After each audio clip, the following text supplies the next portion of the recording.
Hello, I'm Loree Vick. I am a trustee of Suicide Prevention Education Alliance. I am also a survivor, having lost my husband to suicide, and I am pleased to be the event chairperson for the 2011 Into the Light Walk at the Cleveland Metro Parks Zoo to support SPEA and our school program. University Hospitals has been a long supporter of SPEA, and it again is this year one of our main sponsors for our zoo walk, and we are delighted that Dr. Robert Ronis, who is chairman of the Department of Psychiatry at University Hospitals, is going to be our honorary chairman of our walk. Thank you so much, Bob, for your involvement. Well, thank you, Loree. And we also want to mention that in 2006, you were the recipient of the very prestigious Woodruff Award for your great leadership and vast expertise in the field of psychiatry.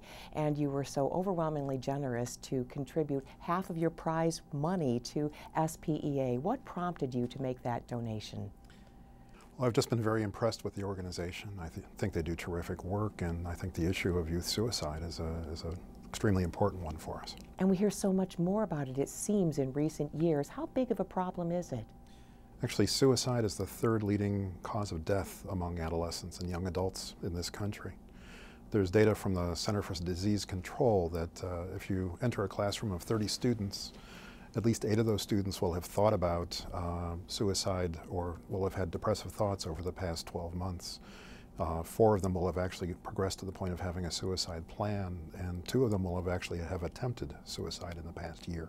Those are pretty startling numbers. What is the cause of this?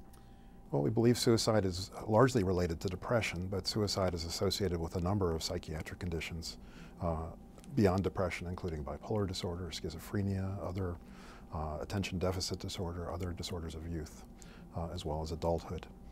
You know, you mentioned depression and that probably being the main cause of suicide. And people might say, well, young people, what do they have to be depressed about? It's pretty shocking, isn't it? Well, I think it reflects a lack of understanding of the nature of depression itself. Depression is a medical illness, and it has components that involve changes in the biology of the brain and the body. Just like diseases of the liver or the heart are medical illnesses that are biological. Somehow when we talk about depression or other psychiatric issues, people tend to think that these are issues of will or character, and they really are not. Folks that suffer depression have changes in brain chemistry or the balance of chemicals in the brain that cause many of the symptoms that they experience and the hopelessness that they experience.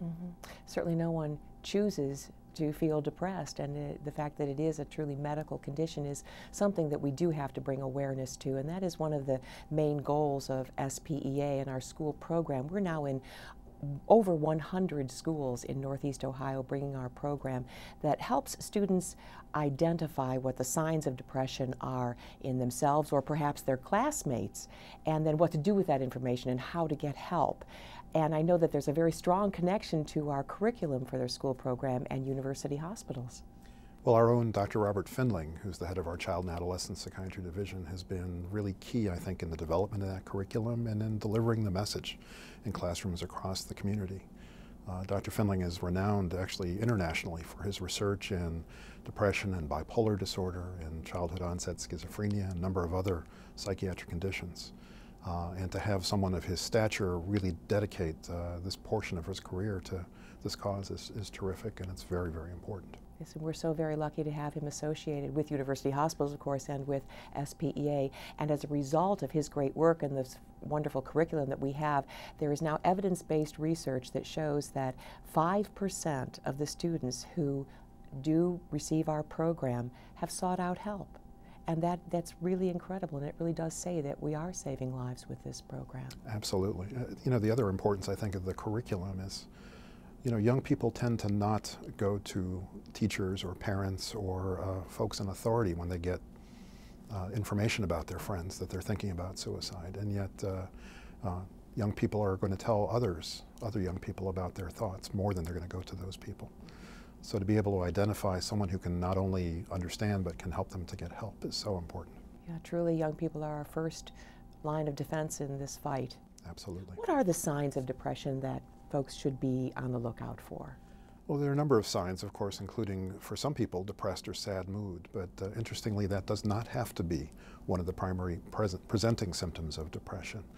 We see folks having sleep disturbances, either sleeping too long, too much, without feeling rested, or not being able to sleep at night.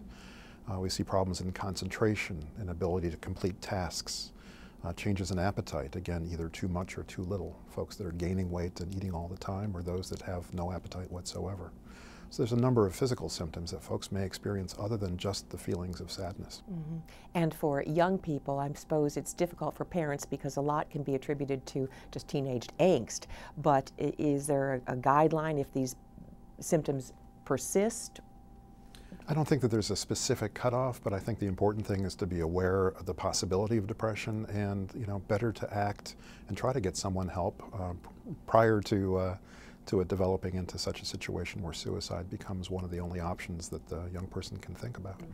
So it's important to be observant of your friends and, of course, of your children if you are Absolutely. a parent. A lot of people ask me why I am involved with SPEA. I lost my husband, as you well know, John, to suicide, and in middle age, he was in his 50s. But I truly believe that the seeds of depression were planted in John when he was a young person, and that he was always able to mask it throughout life. However, had that been identified early, we might not be having this conversation today.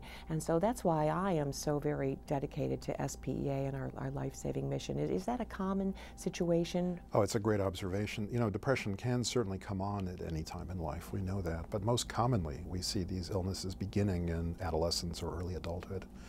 And people may suffer for years or even decades before finally reaching a point where they see no alternatives. And it is that early detection which is the goal of SPEA and our school program.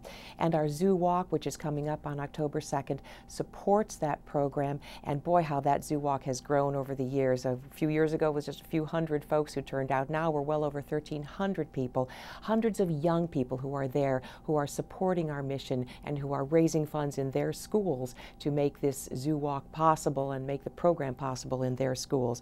And there are two things that people get out of the Zoo Walk, I'm convinced, and one is hope, and that is hope that there is a cure, there is prevention for suicide, and healing for those of us who have lost someone to suicide. So we hope that all of you will come out and support us at our 2011 Into the Light Zoo Walk at the Cleveland Metro Parks Zoo. Thank you.